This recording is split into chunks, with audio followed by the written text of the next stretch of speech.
Hello everyone. Welcome to the Crafty Maven. So, if you are a new subscriber or you have been missing us, we are back. We've revamped a bunch of stuff on the Crafty Maven channel, including our days. So, the design team now gets to pick what they want to do every day. And so for today, I'm doing an art party video, and I thought it would be super fun to do a watercolor card with you. So what I'm doing here is I have my Kuretake watercolors and a water brush, and I am just totally freehanding a whole bunch of circles.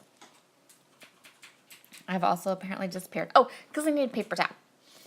So I'm using a water brush. I'm flipping between all the different shades of blue, and as you can see here, this is a super duper easy technique. From the inspiration piece, which some of the design team will use and some of them won't. And that's totally up to us. I love it. I chose the watercolory like bottom left image that shows like this dark navy kind of watercolor. And so those were where I got my colors and what I wanted to do. We are also focusing on cut files this month. So be sure to hang around and check in every day that there's a new video so that you can see lots of ways to use cut files. I am going with focusing on watercolors and stamping today, but cut files will be part of my second Crafty Maven video coming up later this month. So you can see how super easy I made this. I'm just freehanding these circles, and I'm using a paper towel to kind of blot it up. And what's really cool about that is that when you blot with the paper towel, you get a little bit of that design from the paper towel, and it looks like super fun texture.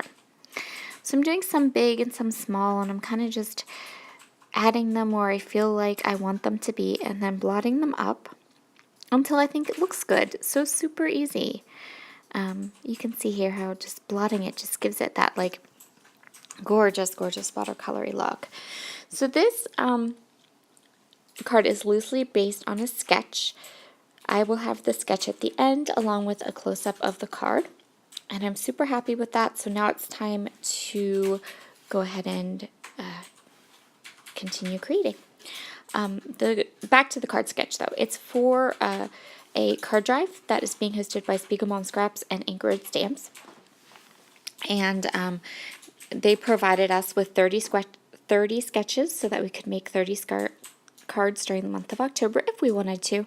Anyone can play along. So this is based on one of those sketches. So this is a Lawn Fawn stitch rectangle die. This is my very favorite die. I know it is a favorite of a lot of card makers, but it's perfection. It does exactly what you want it to do. It gives your card base a nice finished polished edge. So I need new cutting mats. I know. It's on my list of things to do, right? So I'm just gonna pop this through my Sizzix, and then I will have a nice card base ready to go. And I hold my die cuts down with purple tape. I find it to be the best.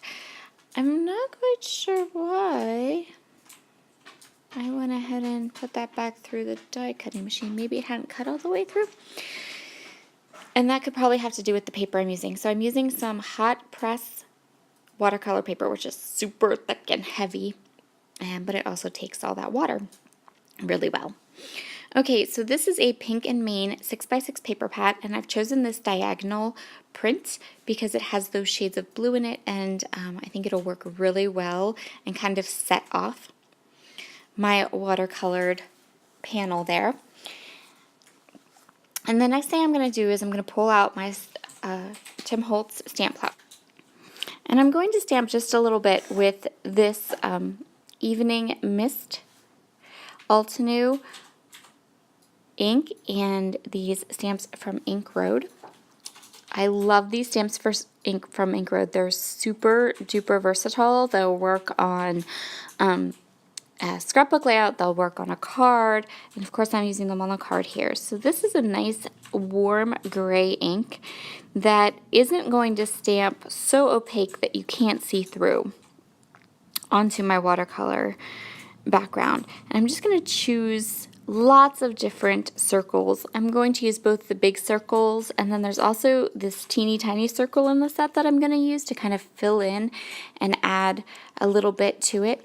And yeah, I'm just going to go ahead and stamp a bunch more circles, and it doesn't ever look too busy because I'm using this nice light ink.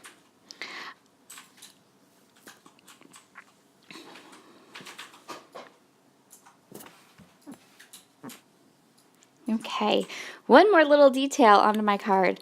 I am pulling out a set of Sara Scraps sequins, and I'm going to stick down.